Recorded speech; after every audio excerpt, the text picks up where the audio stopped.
prosseguindo a história da Igreja 2, estamos na lição 2, número 5 do material didático, Atanásio de Alexandria. Vocês já devem ter ouvido falar bastante desse Atanásio. Ele é conhecido por causa do credo que ele criou, e é um credo que eu quero que vocês prestem bastante atenção, porque tem umas questões delicadas nesse credo que eu vou aproveitar, dizer agora para vocês quem é Atanásio e falar sobre o credo dele, ok? Porque Atanásio, ele é um bispo da Igreja Católica. Então, existem essas igrejas que estão sendo perseguidas pela Igreja Católica, os donatistas, eles vão ser proibidos, Donato vai ser exilado, Constantino vai mandar exilar ele, ok? E esse Atanásio de Alexandria, ele faz parte dos bispos católicos. Alexandria era um lugar assim perigoso, porque ela era o berço da filosofia cristã.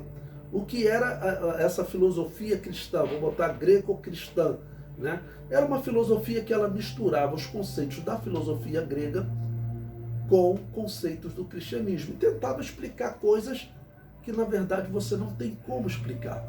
Uma das coisas que vocês verão que eles tentarão explicar é como a humanidade e a divindade de Jesus Cristo conviveram. Eles se uniram de maneira perfeita, que seria uma só pessoa, ou existe divisão nessa humanidade, entre a humanidade e a divindade de Jesus Cristo? Por exemplo, quando nós perguntamos, eu pergunto sempre aos alunos, quem você acha que foi tentado no deserto? A parte humana, a parte divina ou ambas? Então os alunos sempre respondem, pastor, Deus não pode ser tentado pelo mal, tem que ter sido a parte humana. Para Atanásio, não. Para Atanásio e para os católicos e para os protestantes, vocês têm vídeos de protestantes que falam abertamente, né, que era uma só pessoa e que Deus foi tentado no deserto. Não foi só o homem, foi Deus também. Ou seja, quando nós vemos Satanás depois levar Jesus a um alto monte e propor que ele dobrasse os joelhos, segundo a crença católica e a crença protestante, ele estava propondo que Deus dobrasse o seu joelho ali diante dele, né? E isso nós cristãos não acreditamos. Essa é uma doutrina católica. Mas ela vai nascer aonde? Ela vai nascer com Atanásio. E não é só nessa parte da tentação de Jesus. Outros pontos importantíssimos. Na cruz, se você chegar para um católico ou para um protestante que conhece doutrina, tem católico e protestante que não conhece nem doutrina, né? Mas se você chegar para um católico e para um protestante e perguntar qual a doutrina oficial deles, eles vão afirmar categoricamente que Deus morreu na cruz. Existe até um hino protestante da Igreja Metodista, que o hino fala, tu, ó Deus, que morreste na cruz. Enquanto nós, evangélicos, cristãos, nós pregamos que não, que Deus não morreu na cruz. Aonde que vai nascer essa ideia de explicar que a humanidade e a divindade estavam unidos de uma maneira perfeita, que Deus tem que ter morrido na cruz? Nasce doutrinariamente no meio católico com esse Atanásio. Era um tema que vinha sendo discutido há cerca de 100 anos com um homem chamado Orígenes, também de Alexandria. Mas Atanásio vai ser o homem que vai viver agora no período católico, que vai oficializar na Igreja Católica. Até hoje, católicos e protestantes pregam que Deus morreu na cruz. Você pode pegar, tem um vídeo, se você pesquisar na internet, um pregador chamado Marcos Granconato. Você pode pesquisar Marcos Granconato, Teologia dos Reformadores. São 6 aulas. Na quarta aula, você pode colocar a partir do 10º minuto, você vai ouvir ele defendendo que Deus morreu mesmo na cruz, né? Que o atributo humano foi compartilhado por Deus e Deus morreu na cruz. Nós acreditamos que não, acreditamos que quando a Bíblia fala, vamos dizer, de morte na cruz, está falando da parte humana, do Deus eterno, imortal, não tem como morrer. Mas eles vão defender isso. Quem é o primeiro a defender isso dentro da Igreja Católica? É Atanásio de Alexandria. Tá bom? Então o comentário diz: em 328 da era cristã, cerca de 16 anos após o fim da perseguição aos cristãos, em um momento em que a igreja vivia uma recuperação e constantes crises entre a igreja que fugiu para não ser morta e os que ficaram, negaram a Cristo e retomaram o ministério da igreja. Então, essa confusão, esse desentendimento, ele continua 16 anos depois do fim da perseguição. Nesse período é que Atanásio de Alexandria se destaca como bispo, ok?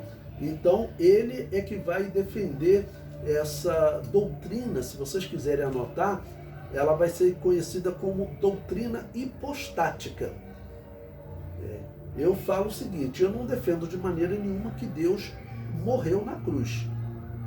E também eu considero que Atanásio e também um outro homem lá de Alexandria, que era chamado Ário, eles vão estar envolvidos nesse debate, que é um debate inútil. Por que inútil? Porque a tentativa de responder como foi a união entre a humanidade e a divindade de Jesus Cristo, você nunca vai encontrar respaldo bíblico. Se você fizer isso, você está indo além do que está escrito. A questão, eu repito, como ocorreu a união entre a humanidade e a divindade de Jesus Cristo, já que a Bíblia claramente diz que ele era homem, e a Bíblia também claramente diz que ele era Deus. Bom, isso a Bíblia me confirma, eu confirmo. Ele era homem e ele era Deus. Agora, como ocorreu essa união? Passou a ser uma só pessoa, ou teve momentos como a cruz, que morreu a parte humana, mas a parte divina continua existindo, tanto que a parte divina, vamos dizer, é que ressuscita a parte humana está morta. Mas para eles a parte divina também morreu, porque eles acreditam que é uma só pessoa. Então na cruz morreu o homem e morreu Deus. Eu não prego essa doutrina de jeito nenhum. Essa doutrina, vamos dizer, as pessoas falam como se fosse algo até bonito, Deus ter assumido a forma humana, e vamos dizer, e ser mortal também, e morrer na cruz, mas isso é impossível, não tem como Deus morrer na cruz. Isso é impossível de ser pregado. E Atanásio, ele vai ser o homem que ele vai debater com Ário e vai defender, né, que era uma só pessoa, e sendo uma só pessoa, Deus morreu na cruz. Ário, que vai debater com ele, era outro católico também, eram dois hereges. Aqui nós estamos falando de dois hereges, tá bom? Tanto que estão tentando explicar o inexplicável. Ário, ele acreditava também que Deus morreu na cruz, mas ele acreditava que o Deus que morreu na cruz era um Deus menor, que teria sido gerado, e não um Deus eterno. Ele fala que o Deus que morreu na cruz seria o Deus gerado. Tu és meu filho, hoje te gerei. Então ele falava, quem morreu na cruz foi o Deus menor, não foi o Deus eterno. Então ele acaba defendendo que Jesus Cristo não é o Deus eterno. E essa é uma heresia. Então nós estamos diante de duas heresias que alguns historiadores falam assim: poxa, Levi, você tem que escolher entre Ário e Atanásio. Não, eu estou fora. Eu vejo que os dois tentaram responder algo que a Bíblia não te respalda.